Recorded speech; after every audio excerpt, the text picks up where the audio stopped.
sans toi. Oh non, je ne peux vivre sans toi. Tu es mon milieu naturel où je respire. En toi seul, moi je peux vivre. Pour faire l'homme que je suis, tu as parlé à toi-même. Tu as dit, faisons l'homme à notre image, à notre ressemblance. Cette femme devint enceinte et elle enfanta un fils. Elle vit qu'il était beau et elle les cacha pendant 3 mois. Ne pouvait plus les cacher. Elle prit une caisse de jonc. Celui qui a une bonne vision, il peut lire, parce que je crois que ma lunette aussi est une forme de celui qui a une bonne vision, il peut lire. Un homme de la maison de Lévi avait pris pour femme une fille de Lévi. Cette femme devint enceinte et enfanta un fils. Elle vit qu'il était beau et elle le cacha pendant 3 mois. Ne pouvant plus le cacher, elle prit une caisse de jonc qu'elle enduisit de bitume et de bois et elle mit l'enfant. Elle le déposa parmi les roseaux sur le bord du fleuve. La sœur de l'enfant s'était à quelque distance pour savoir ce qui lui arriverait. La fille de Pharaon descendit au fleuve pour se baigner et ses compagnes se promenèrent le long du fleuve. Elle aperçut la caisse au milieu du roseau et elle envoya sa servante pour la prendre. Elle ouvrit et vit l'enfant. C'était un petit garçon qui pleurait. Elle en eut pitié et elle dit, cet enfant, c'est un enfant des Hébreux. Alors, la sœur de l'enfant dit à la fille de Pharaon, veux-tu que j'aille te chercher une nourrice parmi les femmes des Hébreux pour allaiter cet enfant? Va, lui répondit la fille de Pharaon. Et la jeune fille alla chercher la mère de l'enfant. La fille de Pharaon lui dit, emporte cet enfant et allaite-le-moi. Je te donnerai ton salaire. La femme prit l'enfant et l'allaita. Quand il eut grandi, elle l'amena à la fille de Pharaon et il fut pour elle comme un fils. Elle lui donna le nom de Moïse, car dit-elle, je l'ai retiré des eaux. Hébreux 5.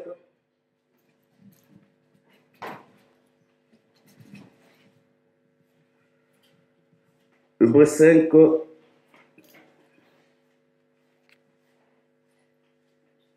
verset 6 à 8. Hébreux chapitre 5, verset 6 à 8. Comme il dit encore ailleurs, tu es sacrificateur pour toujours selon l'ordre de Melchisédek.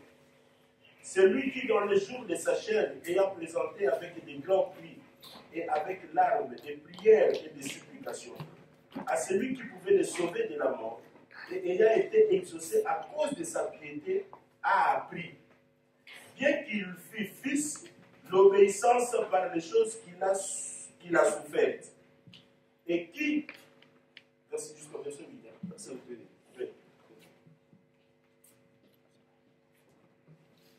oui, c'est ça. Bon, Colossiens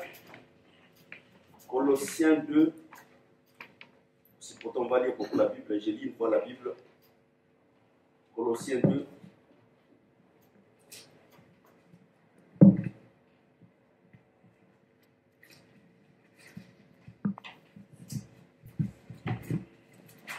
Colossiens 2, 13 à 15. Vous qui étiez morts par vos offenses et par l'incirconcision de votre chair, il vous a rendu à la vie avec lui, en nous faisant grâce pour toutes nos offenses. Il a effacé l'acte dont les ordonnances nous condamnaient et qui subsistait contre nous, et il l'a détruit en les clouant à la croix. Il a dépouillé les dominations et les autorités et les a livrées publiquement en spectacle en triomphant d'elles par la croix. Ephésiens 2, versets 11 à 17. Je dis parce que je dois lire beaucoup des Écritures pour un peu résumer. Ephésiens 2, 11 à 17. C'est pourquoi, vous autrefois païens dans la chair, appelés incirconcis par ce qu'on appelle les circoncis, et qui le sont en la chair par la main de l'homme. Souvenez-vous que vous étiez en ce temps-là sans Christ, privés des droits de cité en Israël, étrangers aux alliances de la promesse, sans espérance et sans Dieu dans le monde.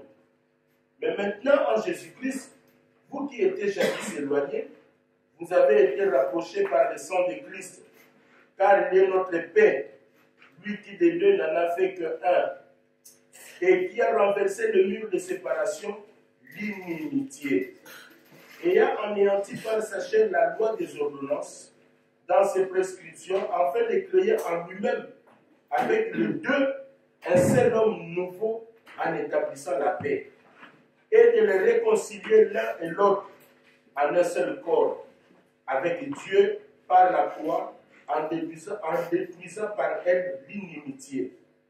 Il est venu annoncer la paix à vous qui étiez loin, et la paix à ceux qui étaient près. Car par lui, nous avons les uns et les autres accès auprès du Père dans un même esprit. Romains 8, versets 1 à 3. Romains chapitre 8, versets 1 à 3. Il n'y a donc maintenant aucune condamnation pour ceux qui sont en Jésus-Christ. En effet, la loi de l'esprit de vie en Jésus-Christ m'a affranchi de la loi du péché et de la mort. Car chose impossible à la loi, parce que la chair la rendait sans force. Dieu a condamné le péché dans la chair en envoyant à cause du péché son propre Fils dans une chair semblable à celle du péché. Et cela, afin que la justice de la loi fût accomplie en nous, qui marchons non selon la chair, mais selon l'esprit. C'est en effet qui vivent selon la chair s'affectionnent aux choses de la chair, tandis que ceux qui vivent selon l'esprit s'affectionnent aux choses de l'esprit. Et l'affection de la chair, c'est la mort. Tandis que Non, c'est limité là-bas, ça c'est fait. Je crois bien que le Seigneur ajoute la bénédiction à la lecture de sa parole. Amen. Je crois que nous parlons sur le mouvement prophétique, sur la naissance de Moïse. J'avais dit le dimanche que quand on a demandé à Jésus, Jésus a demandé « Qu'est-ce que vous dites de moi ?» La Bible dit, l'autre a répondu que tu es Jean-Baptiste, tu es Jérémie, et l'autre a répondu que tu es l'un des prophètes. C'est-à-dire Jésus-Christ, en étant l'un des prophètes, il devait accomplir tous les mouvements des prophètes dans son corps. C'est-à-dire, nous croyons que si Jérémie était un vrai prophète, on doit trouver la vie de Jérémie en Jésus-Christ. Si Moïse était un vrai prophète, on doit trouver la vie de Moïse en Jésus-Christ. Et la Bible nous dit tout ce qui a été écrit, c'est pour notre instruction. Car l'écriture est inspirée de Dieu. Voilà pourquoi nous ne croyons pas que ce qui a été écrit, il a été écrit seulement pour être écrit comme étant une histoire. Je dis chaque fois, la Bible, quand on les lit et on ne le ramène pas dans le temps, ça devient une histoire. Amen. Voilà pourquoi je dis chaque fois, il y a beaucoup de prédicateurs prophètes qui prêchent en croyant qu'ils prêchent la prophétie, mais du moins ils prêchent l'histoire. Parce que quand dans l'histoire, tu peux facilement dire que les 70 ans étaient fixés, les 7 ans, c'était les reconstructions du temple, les 63 semaines, 62 semaines, c'était le rétablissement, et une semaine du reste. Ça, c'est l'histoire. Il faut ramener la prophétie dans les temps. Amen. Pour que cette prophétie devienne une vie en nous. Amen. La Bible dit, un homme de Lévi, il a pris une femme de Lévi, et ils ont eu l'enfant, et ils ont donné à l'enfant le nom Moïse. Ils n'ont pas donné le nom à l'enfant. C'est-à-dire, l'enfant a fait 3 mois dans la maison de son père, sans avoir les noms. J'avais dit, naturellement, quel parent qui peut avoir un enfant, mais pendant 3 mois, il n'a pas donné le nom à son enfant. C'est-à-dire, c'est par là que nous disons que Dieu a fait toutes choses avec un but. Si ce n'est pas écrit, c'est-à-dire il y a un but que Dieu n'a pas permis que cela soit écrit. Voilà pourquoi nous avons expliqué. Pourquoi l'enfant a été gardé pendant 3 mois. Premièrement, je ne vais pas reculer parce que là, je vais encore reculer. J'ai déjà sauté d'autres choses que je peux parler, mais que Dieu m'aide, comme Dieu m'a un peu essayé de la conscience, je retourne un peu en arrière pendant quelques minutes. Parce que il est facile que le soleil avance, mais il est plus difficile que le soleil recule. Donc nous allons un peu reculer le soleil pendant quelques minutes. L'homme, après avoir péché, Dieu a dit à Adam et à la femme, je mettais l'inimitié entre toi et ta postérité. Et celle-ci t'écrasera la tête et tu le montras sous les talons. Adam, en étant prophète, parce qu'Adam, il fit un prophète.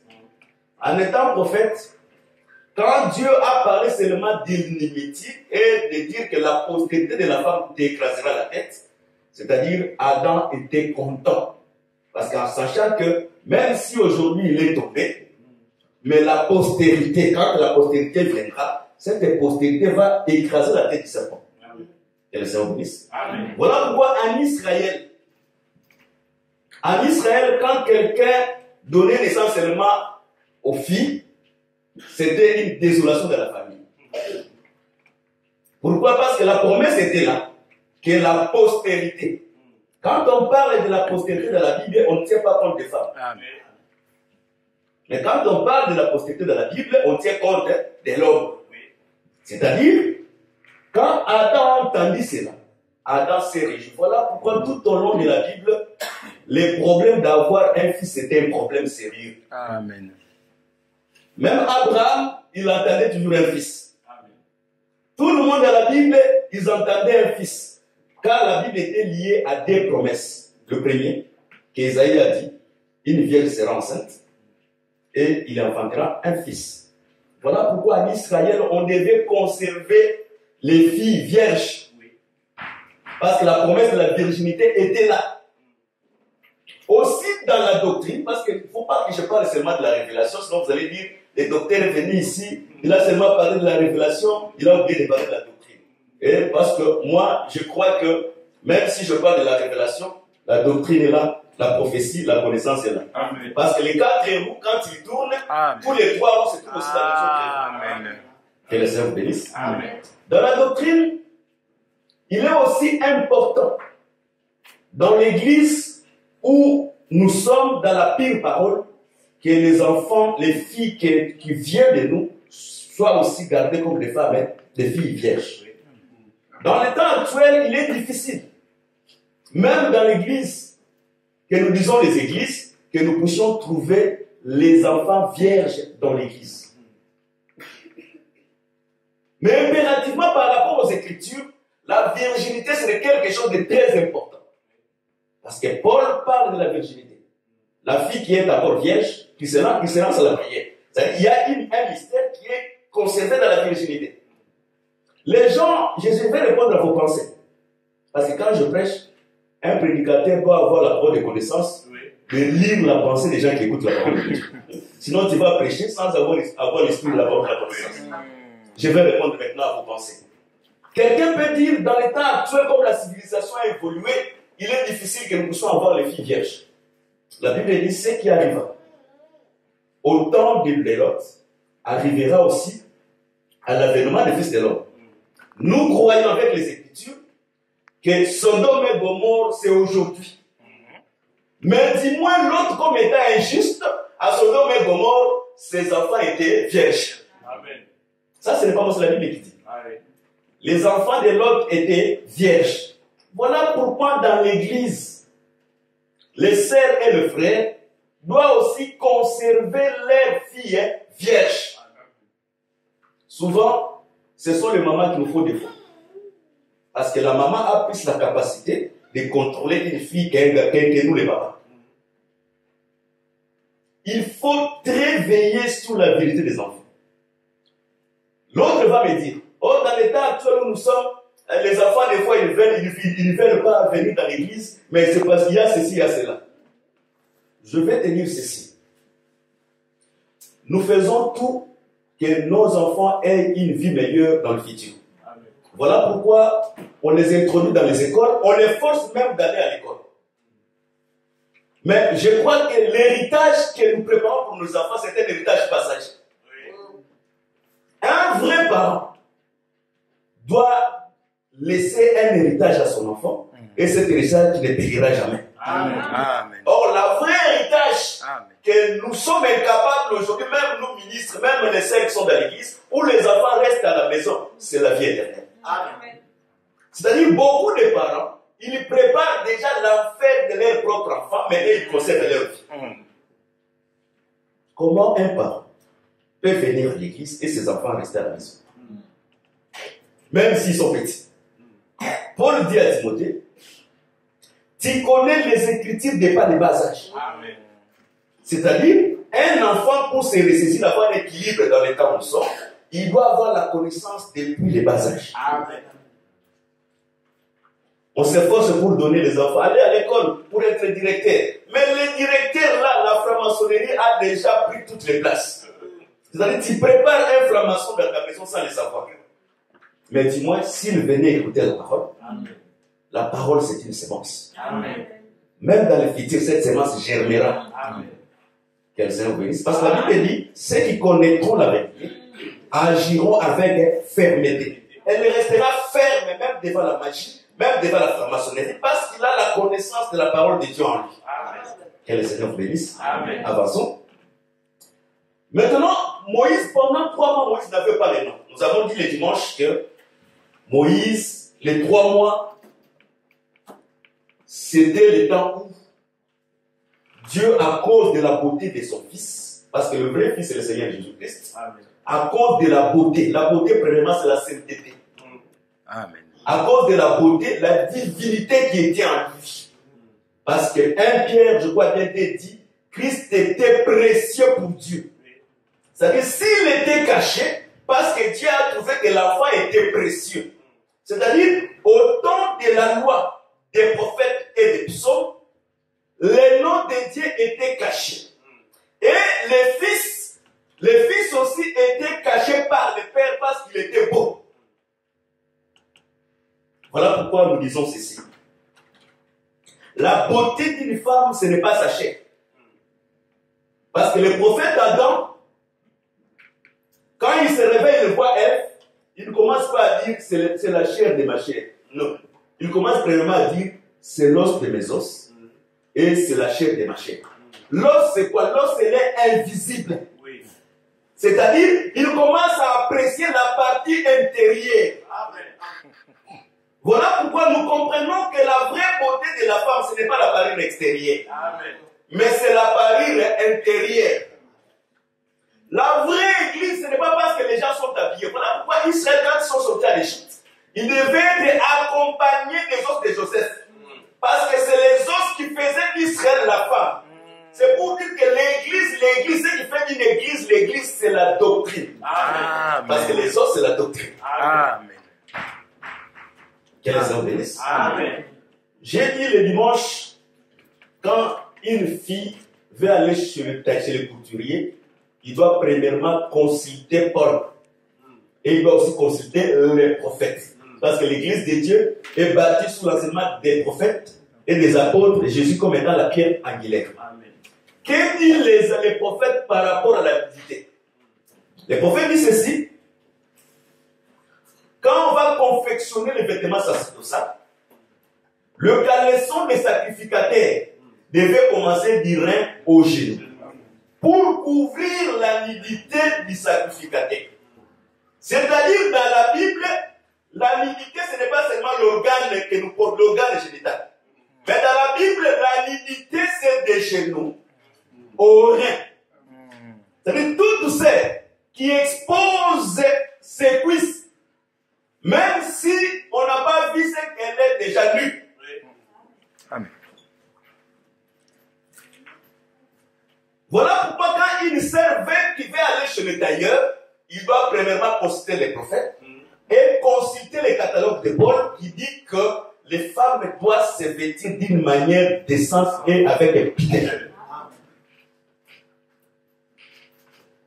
Vous savez, l'église, c'est le lieu où si tu es venu à mini-jupe, au travers de l'enseignement, ton jupe doit commencer à descendre. Au fur et à mesure, tu écoutes, l'Égypte descend. Jusqu'à ce que l'Égypte, Dieu lui-même va dire Amen. Vous savez, avant que toi tu dis Amen, Dieu lui-même il dit Amen dans sa parole. Amen. Parce que Dieu, quand il a crié, il dit c'est bon.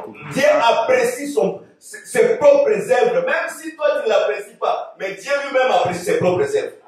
Qu'elle soit bénisse. Moïse a fait 3 mois sans nom. C'est-à-dire, Moïse en étant un fils. Parce que le problème, que c'est le fils qui devait écraser la tête de sa femme. Mais aussi longtemps que Dieu n'avait pas libéré son fils, c'est par là on a pris l'écriture. On a pris l'écriture d'Ecclésiaste qui dit jette ton père dans l'eau. C'est-à-dire pendant que le Seigneur, Dieu avait son fils qui était précieux, qui ne voulait pas donner à cause de sa beauté, mais les prophètes déjà intercédaient. Jette ton père dans l'eau. Jette ton père dans l'eau. Tu vas le retrouver. Mais le Seigneur, Dieu comme le Seigneur était précieux à ses yeux, bien que les prophètes intercédaient afin qu'ils puissent jeter le père, lui il refusait toujours de jeter le père.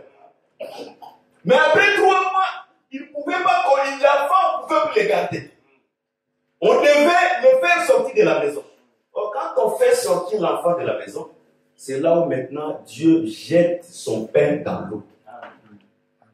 Nous avons dit, on n'a jamais lu dans la Bible quelqu'un dit moi je suis le Père. Non. La première personne qui dit qu'il est le Père, c'est le Seigneur Jésus-Christ. Parce que quand il est venu sur la terre, il a dit je suis le Père des vies des saluts du ciel.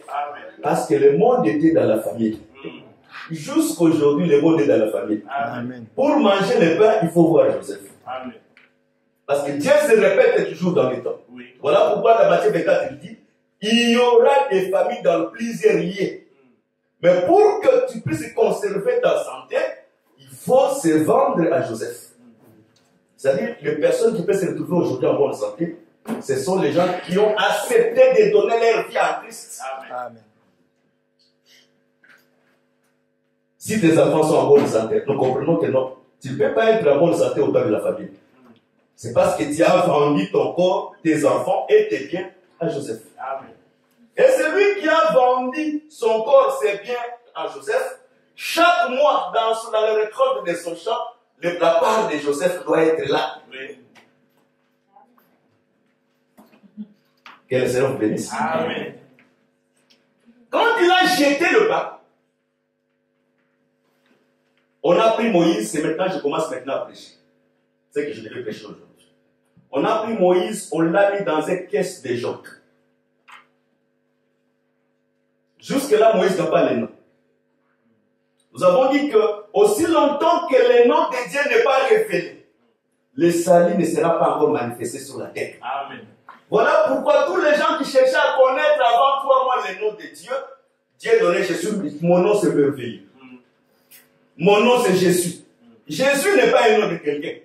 Mon nom c'est Jéhovah Jireh, le nom que vous donnez là. C'est-à-dire, quand on parle de 3 mois, ne prends pas les 3 mois physiques. Oui. Les 3 mois, c'est du jardin jusqu'à la croix. Amen. Tout ce temps-là, Dieu n'avait pas encore révélé son nom. Amen. Parce que les salis étaient gardés dans les noms. Amen. Voilà pourquoi la Bible dit les salis n'a été donné seulement à un seul nom. C'est-à-dire, Abraham, avant que les noms soient révélés, même Abraham n'était pas encore sauvé. Voilà pourquoi, avant la venue de Jésus, personne n'était sauvé. Même quand il a dit à la croix, chez les voleurs, aujourd'hui, tu seras avec moi au paradis. C'est un bégaiement. Parce que nous savons aujourd'hui, les saluts, c'est quand le livre est ouvert. Que le Seigneur vous bénisse. Amen. J'augmente encore la vitesse.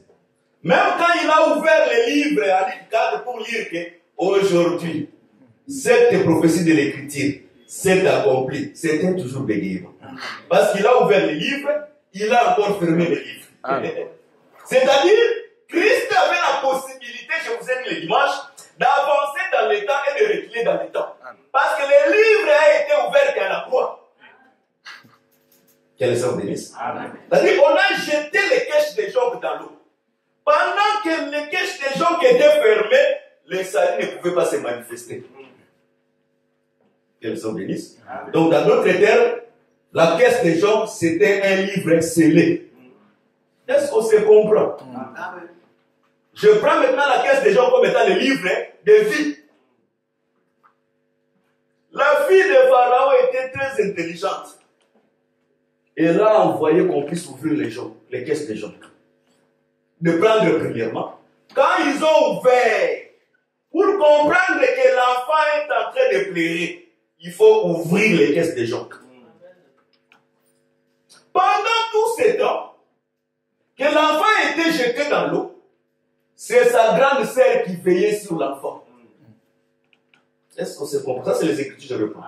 Pendant tout le temps que l'enfant était jeté dans l'eau, l'enfant avait un gardien qui le contrôlait. Nous comprenons, le vrai Fils, c'est le Seigneur Jésus-Christ. Depuis sa naissance, il était toujours surveillé. Parce que la Bible dit,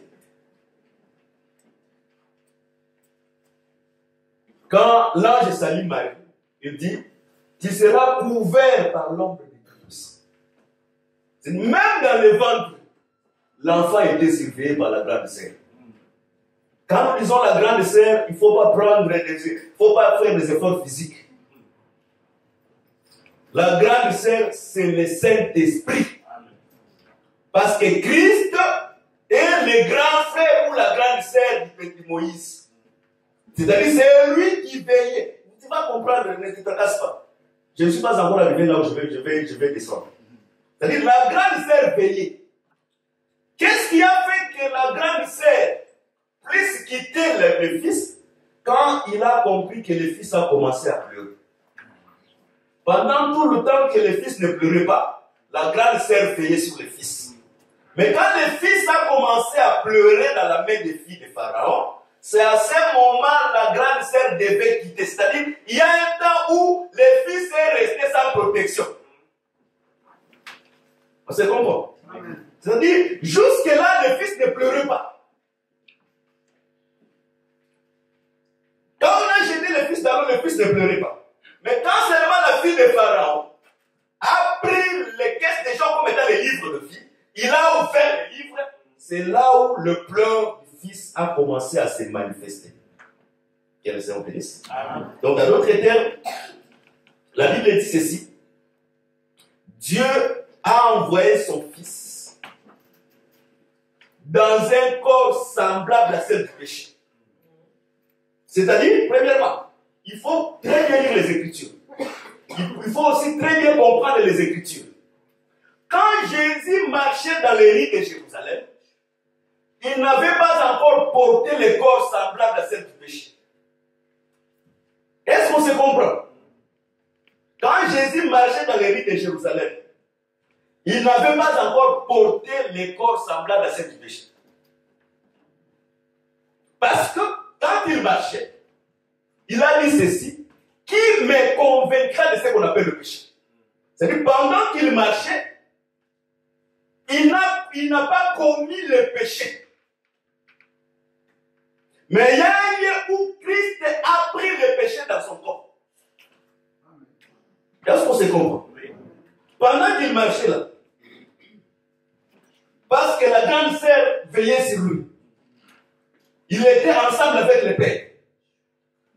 Il n'a jamais péché. Je donne encore une interprétation.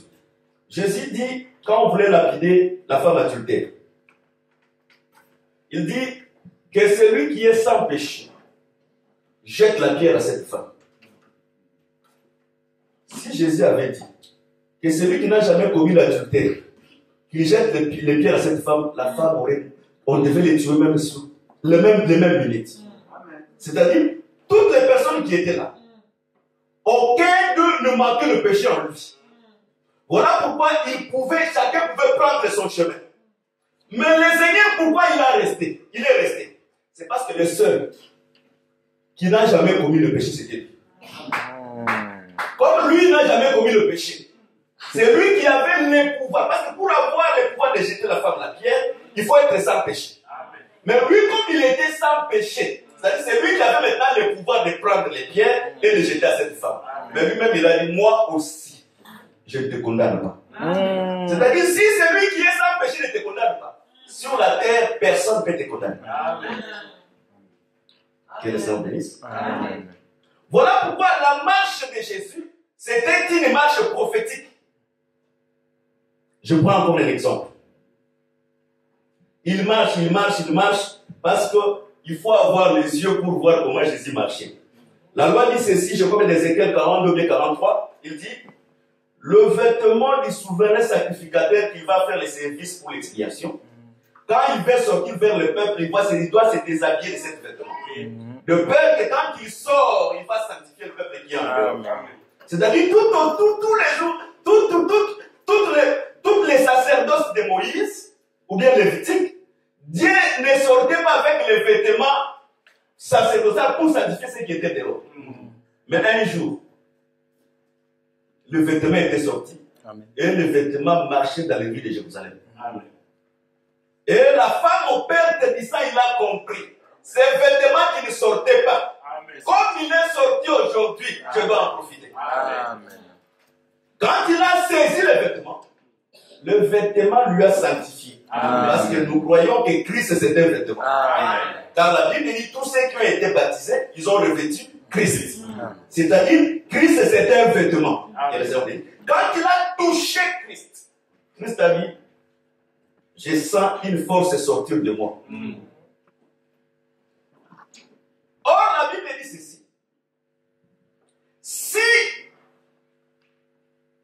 une femme impie touche quelqu'un, la personne qui l'a touché devient aussi impie.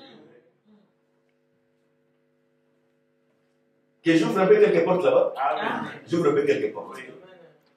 Dans la Bible, sur la régularité de mensualité de la femme, on a deux sortes dans la Bible. Nous avons la femme qui est régulière chaque mois. Et il y a la femme qui dépasse la régularité du mois, comme la femme en personne de 12 ans.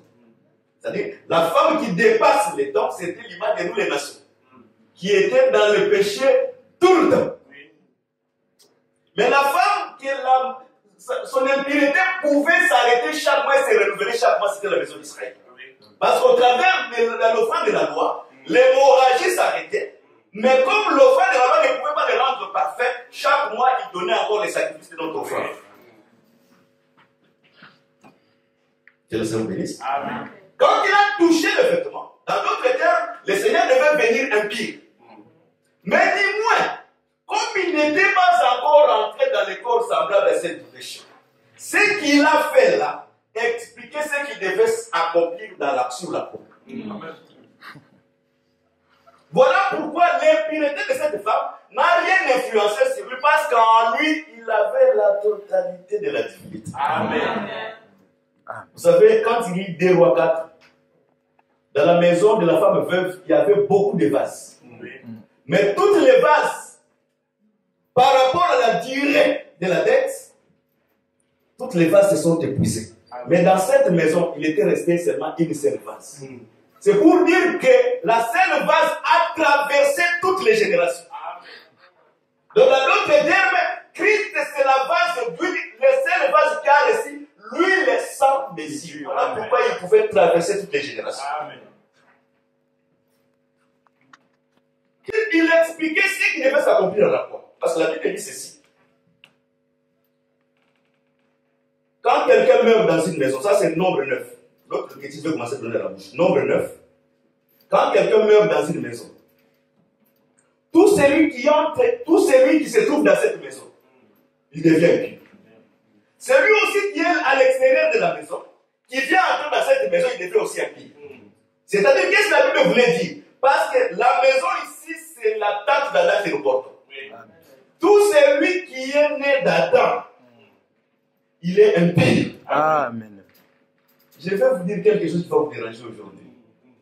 Si tu n'as pas encore cru, ton enfant, même s'il est né aujourd'hui, il meurt. Il va dans l'enfer. Amen. Tu peux dire, oh, c'est un ange de Dieu. Il n'a pas fait le... Non, comme il s'est trouvé dans les tentes d'Adam, à cause des péchés d'Adam, il est souillé. Amen. Voilà pourquoi quand quand on croit, on sanctifie aussi la famille. Que le Seigneur bénisse. Donc si quelqu'un ne croit pas, il ne se fait pas seulement le mal lui-même, il fait aussi le mal à ses propres enfants. Oui. Que le Seigneur bénisse. C'est-à-dire, nous étions dans la tête d'Adam. Voilà pourquoi nous disons des fois dans la folie de la révélation que dans le ventre de Marie, il n'y avait personne. Jésus était en dehors de la ventre. Parce que c'est l'ombre du Tout-Puissant qui devait couvrir la femme. Pour qu'il ne soit pas infecté du sang de Marie. Dans la folie, on dit encore, quand Jésus était né, Marie était restée vierge.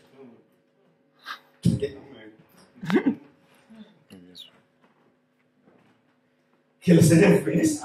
Sinon, Joseph voulait faire beaucoup de troubles.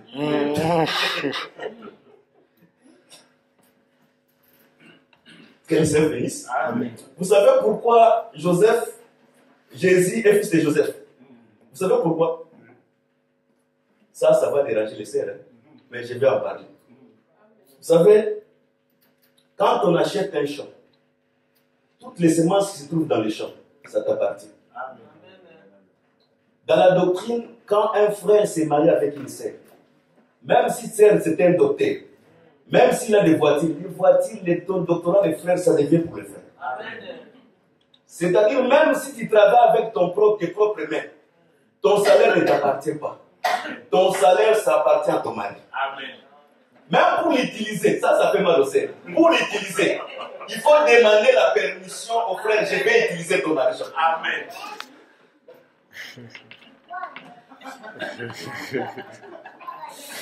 S'il ne te permet pas, tu ne peux pas utiliser cela. Si tu envoies dans ta famille sans qu'elle sache, tu as volé. Et tu peux aller dans l'enfer. Ça vraiment, cet évangile est compliqué comme ça. Donc quand on achète les champs, mais Jésus, il n'est pas le... Joseph, clairement, il n'est pas le père de Jésus. Mais comme Joseph a acheté les champs qu'on appelle Marie, et la semence qu'on appelle Jésus se trouvait là-dedans, directement Jésus est fils de Joseph. Parce qu'à ce temps-là, c'est Joseph qui était le roi d'Israël. Ça, c'est la prophétie, vous l'avez ou pas? C'est la prophétie parce que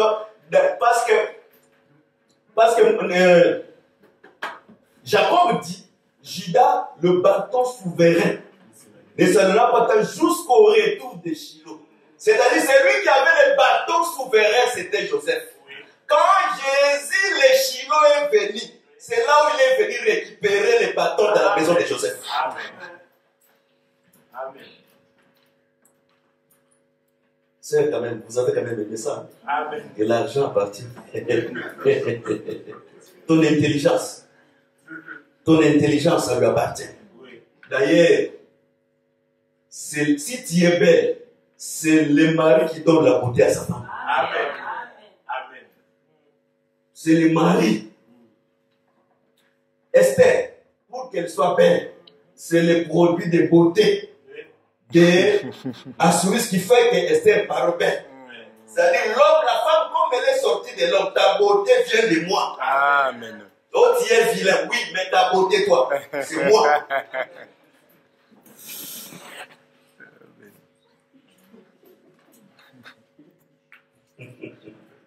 Que le Seigneur bénisse. Amen. C'est-à-dire, jusque-là, Jésus n'est pas encore entré dans les tentes d'Adam.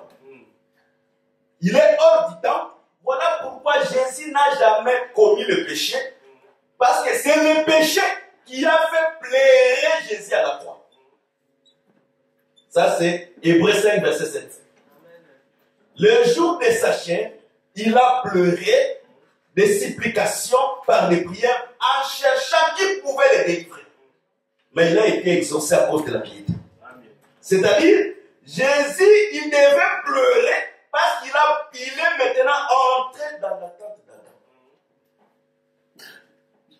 Que le Seigneur bénisse. Amen. C'est-à-dire, dans notre terme, l'enfant qui pleurait expliquait l'œuvre de la croix. Amen. Comment Jésus devait pleurer à cause du péché. C'est-à-dire, quand Jésus maintenant est entré dans les tentes d'Adam, c'est là où maintenant il devait porter le péché dans sa chair. Voilà pourquoi quand il a senti que le péché était entré en lui, il a dit, mon père, pourquoi m'as-tu abandonné? Quand il a dit mon père, c'est-à-dire c'est le moment où, parce que le père n'aime pas l'essuyer. Le Père, Dieu, le Saint-Esprit n'aime pas l'essuyer. Quand il a vu que le corps a commencé à porter le péché, le Père s'est retiré.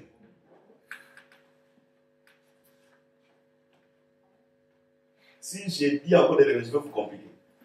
Et je continue avec des révélations. Amen. Voilà pourquoi nous croyons que la typique de Joseph ne pouvait pas aller en Égypte. C'est-à-dire, quand on enlève Joseph latinique, on fait l'expiation du sang du bouc qui est l'image du péché. Les vêtements de Joseph doivent retourner dans la maison des hommes. Amen. Amen. Que le Seigneur vous bénisse. Amen. Il a dit, mon père, pourquoi m'as-tu abandonné? C'est par là Paul dit, il a dépouillé les principautés, les autorités. C'est-à-dire, quand Christ a dit, mon père, pourquoi m'as-tu abandonné? Les péchés ont commencé à entrer dans son corps. Le vol est venu, mensonge. C'est-à-dire, tous les péchés. Parce qu'avant que Jésus dit, Père, je remets mon esprit entre tes mains, il faut que tous les péchés qui sont sur la terre viennent dans le corps de Jésus. Parce que si tous les péchés ne viennent pas dans le corps de Jésus, il ne peut pas remettre son esprit entre les mains du Père. C'est-à-dire, à la croix, pendant que Jésus pleurait, c'était le péché qui le faisait pleurer. Il a porté tous les péchés. Quand il a compris qu'il a porté, il n'y a aucun péché sur la terre que Jésus n'a pas porté ce péché à la croix. Vol, mensonge, sorcellerie, franc-maçon, tous les péchés, je te dis, tous les péchés qui se trouvent sur la terre. Et tous les péchés, Jésus l'appelle péché. Vous comprenez? Amen. Pourquoi il a dit que celui qui n'a pas péché parmi vous, qui n'a pas de péché, c'est-à-dire Jésus résume tous les péchés, parce que la Bible dit, lui qui n'était pas un péché, au pluriel, mais il s'est fait péché. C'est-à-dire tous les péchés, c'est un seul péché. Mais il y a un pourquoi aussi il a porté tous les péchés, on va s'expliquer. C'est-à-dire, il devait maintenant porter tous les péchés qui se trouvent sur la terre. Voilà pourquoi nous disons ceci. Celui qui est en Christ, il n'y a aucun péché que lui ne peut pas vaincre. Amen. Parce que c'est lui qui a porté le péché. S'il vient habiter en toi, amen, il te donnera aussi la capacité de vaincre le péché. Amen. Que le Seigneur bénisse. Amen. Il a porté tous les péchés. Ça, c'est premièrement Colossiens. Éphésiens dit, il a porté, parce que Christ en étant prophète, j'ai dit le dimanche, je commence à reprendre ce que j'ai dit le dimanche. J'ai dit ceci le dimanche. Pour le plan de la rédemption, Dieu a pris les prophètes comme étant les tables là où il devait commencer à écrire sa parole. C'est-à-dire, les prophètes, c'était les livres que nous pouvons lire, le testament de Dieu. Voilà pourquoi Abraham était un testament de Dieu. Jérémie était un testament de Dieu. Et Christ aussi, quand il est venu aussi comme étant un prophète. En étant un prophète, nous devons lire aussi la loi de Dieu en lui. Or, dans sa chair, étaient écrites les ordonnances et les lois qui nous condamnaient. Est-ce que vous comprenez? Amen. Dans sa chair, la chair de Jésus, quand Jésus marchait à Jérusalem, là, dans sa chair, étaient écrites toutes les ordonnances qui nous empêchaient pour le salut étaient écrites dans sa chair. Voilà pourquoi les pharisiens, quand ils lisaient les prophètes, quand Jésus était avec les prostituées, il dit, si cet homme était réellement prophète, il pouvait comprendre de quel genre de mauvaise vie qu'il est en train de vivre avec eux.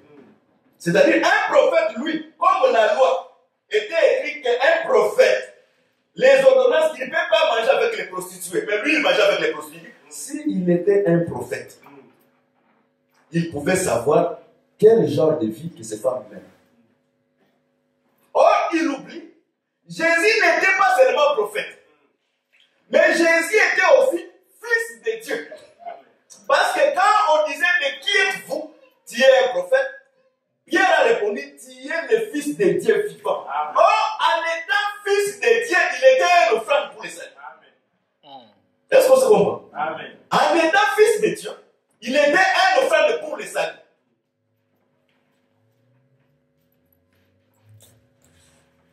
Voilà pourquoi dans sa chair était écrit, il pouvait dire à la femme cananéenne, je ne donne pas le pain des enfants aux chiens. C'est-à-dire, parce que lui, en étant un prophète, il savait, il ne pouvait pas contredire la loi. Il est venu accomplir la loi. C'est-à-dire, moi, avec vous les nations, il n'y a pas une bonne relation avec vous.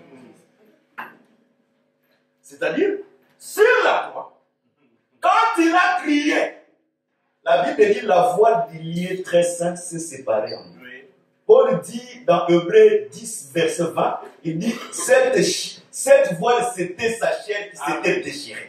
C'est dans d'autres termes, quand il a crié à la croix, l'ordonnance devait se déchirer. La loi et les ordonnances qui nous condamnaient, les jours-là, cette loi était déchirée. Voilà pourquoi la Bible peut dire facilement. Il n'y a plus de condamnation pour ceux qui sont en Jésus-Christ. Parce que l'ordonnance qui nous condamnait, qui était sa chair, quand il a crié cette ordonnance, il l'a déchirée. Je continue encore. Parce que je vais déverser beaucoup. Et on va voir vendredi et dimanche comment on va terminer. Je répète d'abord ce que j'avais dit. Il a porté les péchés dans son corps. C'est-à-dire les péchés, le vol, mensonge, impudicité. Tout ce que vous appelez sorcellerie, tout ce qu'on appelle péché, Jésus le récite, un seul péché. Il a porté dans son corps. Nous comprenons que le péché aussi, c'est l'image de la lèpre. Lisons une écriture. Lévitique 13. Lévitique 13, je crois que le verset 12 à 13 aussi.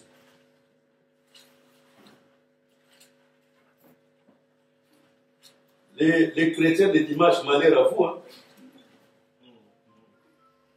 Dieu, il confond toujours les gens. Lis-moi un peu le pasteur, si je cherche parce que moi, monsieur ne voit pas. L'écriture qui dit que si la lèpre atteint tout le corps, la personne va être déclarée pure. 13-12. Hein? Si la lèpre a fait des choses sur la peau, couvre, oui. 12-13. Si la lèpre fait une éruption sur la peau et couvre toute la peau de celui qui a la plaie, depuis la tête jusqu'aux pieds, partout où le sacrificateur portera ses regards, le sacrificateur l'examinera. Et quand il aura vu que la lèpre couvre tous les corps, il déclarera pur celui qui a la plaie. Comme il est entièrement devenu blanc, il est pur. Que le Seigneur bénisse. Amen. Dans la loi, la lèpre aujourd'hui, c'est l'image du péché. Comme Jésus a porté tous les péchés dans son corps, c'est-à-dire les péchés qu'il a portés, comme il a porté vol, mensonge, impudicité, adultère, sorcellerie, ivrognerie, tout, commérage, parce qu'ici en Europe, même les hommes sont commères. Commérage, tout. Comme il a porté tous les péchés dans son corps, comme son corps a été la lèpre dans toute sa totalité, maintenant il devait devenir pire. C'est-à-dire, si Jésus a porté les péchés sur la croix, c'est en fait comme il a porté les péchés tout son corps, il était devenu pire. Voilà pourquoi nous comprenons. Jésus, un jour, ça c'est Matthieu 8, 2 à 4, je crois bien, ou encore Luc 17, 11 à 17, si je ne me trompe pas. La Bible dit, Jésus trouva 10 lépreux. Il guérit les 10. Pendant qu'il parlait, l'autre a dit, oh, je suis guéri. Lui, avant d'aller chez les sacrificateurs, il est retourné chez Jésus. Là, il faut lui Matthieu 8. Il est retourné chez Jésus, il dit, je vais te remercier parce que tu m'as guéri de la lèpre. Jésus demande, où sont les autres? Je ne prends pas l'interprétation, je prends seulement cette tête. Jésus dit, va te présenter devant les sacrificateurs et fais l'offrande. C'est-à-dire, celui qui est guéri de la lèpre, pour qu'on l'admire au milieu de l'assemblée, c'est le sacrificateur qui va déclarer sa pureté. Amen. Et quand il va chez le sacrificateur, il ne peut pas aller mettre lui. Comme Jésus, sur la croix, il a porté dans son corps tous les péchés. Il était devenu pire.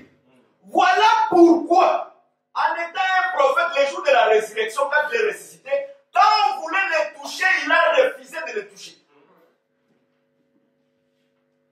Parce que lui-même, Jésus devait respecter les Écritures. Même s'il est devenu pire, mais pour qu'il puisse vivre au milieu des gens, il devait vraiment aller chez les sacrificateurs. C'est les sacrificateurs qui devaient le déclarer pire afin de retourner de vivre au milieu des gens. Amen. Qu'elle se bénisse. Amen. Et nous croyons maintenant cette écriture que Marcelon ne comprend pas. Personne n'est monté au ciel si ce n'est que le Fils de l'homme qui est sur la terre et qu'il est dans les cieux. En étant dans les cieux, c'est pour mourir pour le péché, en étant sur la terre, mais en étant dans les cieux, il exerce les fonctions du souverain sacrificateur. Amen. Qu'elle se bénisse. Amen. Voilà pourquoi Jésus a refusé, avant qu'il aille chez les sacrificateurs, que les sacrificateurs puissent les déclarer pire. Et après avoir été déclaré, c'est là où ils peuvent venir vivre au milieu de nous comme étant les saints Christ. Amen. Qu'elle se bénisse. Amen. Voilà pourquoi nous disons ceci dans la doctrine. Si un frère commet une faute dans l'assemblée et que cette faute devient un scandale, on le chasse de l'assemblée. Quelle que soit sa repentance qu'il a faite, quel que soit, il prend une attitude d'un prêtre. Il commence à marcher avec la piété des prêtres, mais aussi longtemps que les sacrificateurs n'ont pas encore déclaré cet homme pire, quelle que soit sa sanctification, elle reste telle qu'elle est à l'homme. Vous savez, beaucoup de nos frères dans cet évangile sont maudits à cause de ça. Il veut dépasser la bonté de Dieu. C'est-à-dire, quand on chasse un frère dans l'église, il est mis hors de l'église comme étant un lepreux. Un vrai frère qui craint Dieu ne peut pas même le saluer en honte. Même si vous étiez des amis, même si vous êtes même père, même mère, ici dans l'église, nous coulons que le sang de la parole. Amen. Même si vous le trouvez maigri, il commence à marcher, aussi longtemps qu'on a les sacrificateurs qui les ministres n'a pas encore déclaré cet homme pire. Voilà pourquoi Jésus, qui était avec les disciples, il a refusé que les disciples puissent les toucher. Parce qu'en sachant qu'un lépreux ne peut pas, celui qui est pire ne peut pas toucher un lépreux. Jésus, bien que la lèpre qui est le péché a été pour le corps, il était déjà pire, mais il devait premièrement se présenter devant les sacrificateurs. Or, quand il est parti sur les sacrificateurs, il n'est pas parti même réduit. Il est parti avec l'offrande de son propre corps. Amen. Que le Seigneur bénisse. Amen. Voilà pourquoi, dans l'église, les frères ne peuvent pas chercher les problèmes avec les sacrificateurs. Amen. Un frère qui aime Dieu ne peut pas chercher des problèmes avec les pasteurs.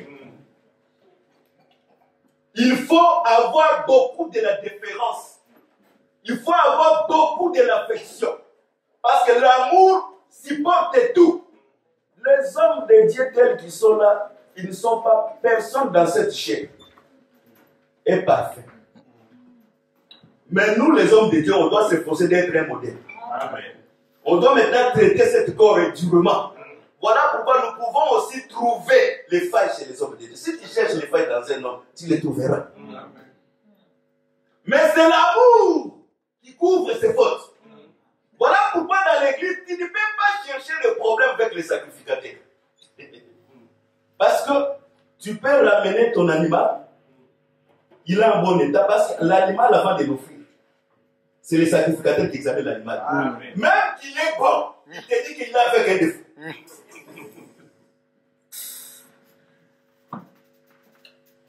Seigneur bénisse. Amen. Dans une église, nous disons chaque fois, ça je vais dire des choses, je vais descendre le peu avant d'avancer.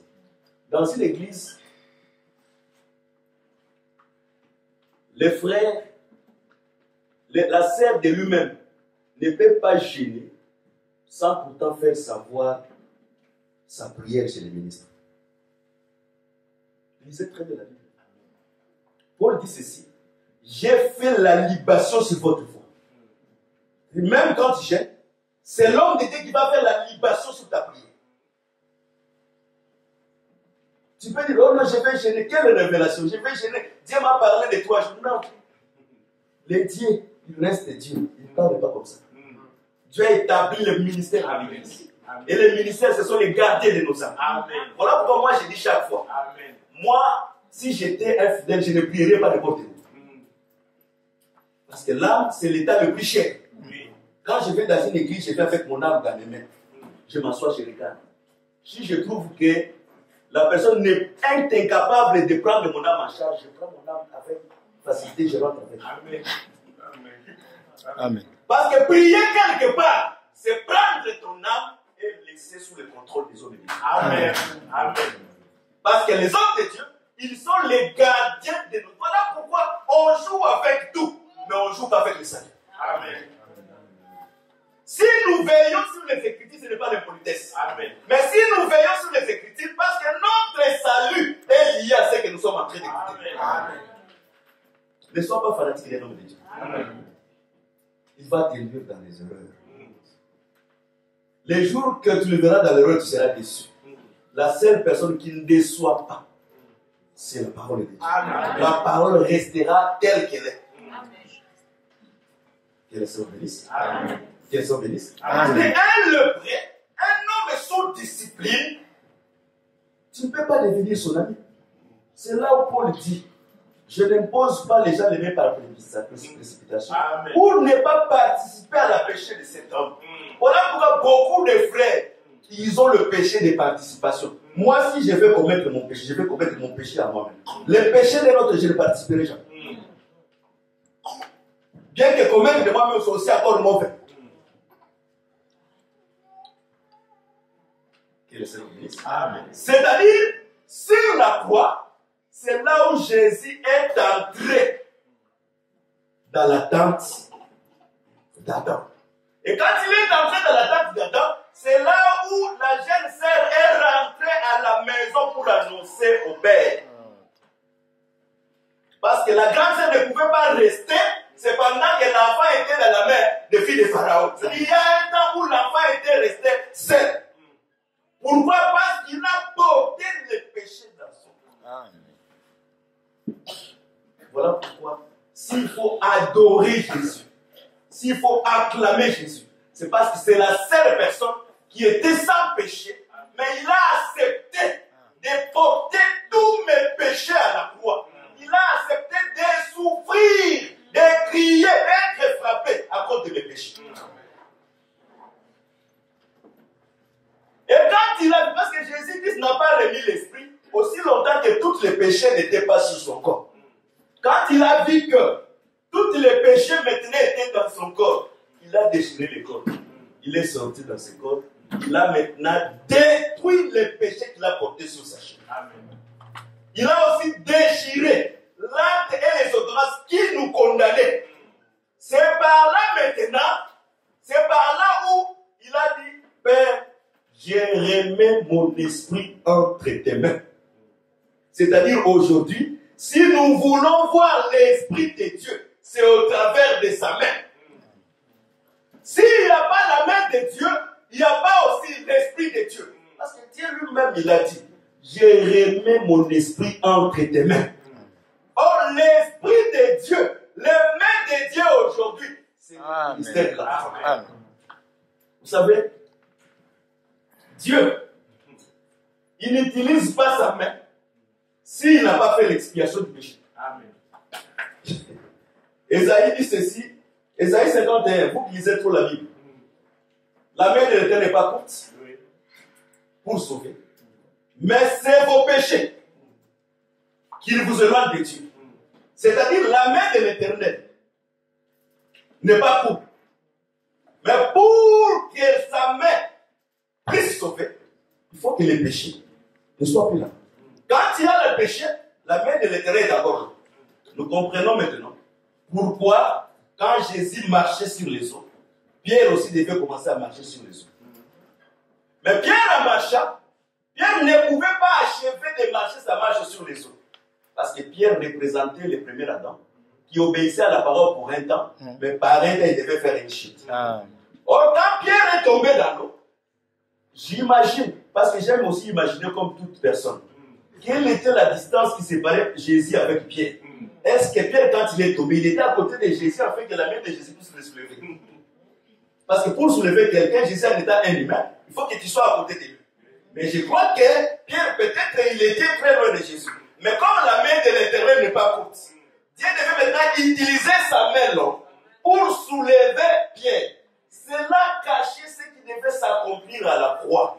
Pour que Dieu puisse utiliser sa main, il faut qu'il y ait l'expiation. Or, l'expiation, c'est ce qui efface les péchés. Que le Seigneur bénisse. C'est par là que je comprends. Dieu, quand il utilise le main, c'est-à-dire le main de Dieu les cieux. Parce que, quand Isaac veut bénir Jacob, Isaac ne voit plus avec les yeux. Mais pour que Isaac sache que ça c'est Esaü, il doit utiliser la main. C'est-à-dire la main sert à Isaac les yeux. Pourquoi Isaac ne voit pas? Parce que l'offrande a avec les yeux. La Bible dit, dans Deutéronome, je crois bien 17, il dit les juges ne peuvent pas prendre, on ne peut pas corrompre les juges, ils ne peuvent pas prendre une offrande ou bien un offrande parce que l'offrande avec les yeux des justes et corrompt la parole des justes. Et un vrai juge ne peut pas recevoir quelque chose venant de celui qui vient auprès de lui. Mais s'il reçoit, c'est-à-dire ses yeux, même si le mal est là, ses yeux sont aveugles. Ces paroles qui devaient déclarer la personne qui est coupable, mais à cause de ce qu'il a reçu, il doit lui déclarer que tu es sans péché. C'est pour dire que Dieu, au temps de la loi, comme Dieu utilisait les yeux, Dieu était sévère. Si quelqu'un, vous savez, beaucoup de gens, ils prophétisent, ils critiquent des gens. C'est parce que Dieu a changé les dispensations. Dieu, autant qu'il utilisait les yeux, seulement ici dans l'église, la terre s'ouvre et tu descends. Je crois que demain, une autre personne ne peut pas répéter cela. Si les faux prophètes existent encore aujourd'hui, ils prophétisent aujourd'hui. Après un an, la prophétie n'est pas accomplie. Il vient encore, il dit que non, c'est parce que tu étais dans le péché. C'est parce que la loi, Christ a accompli la loi. Aux temps anciens, quand il prophétise, dit que l'année prochaine, je ne peux vivre sans toi.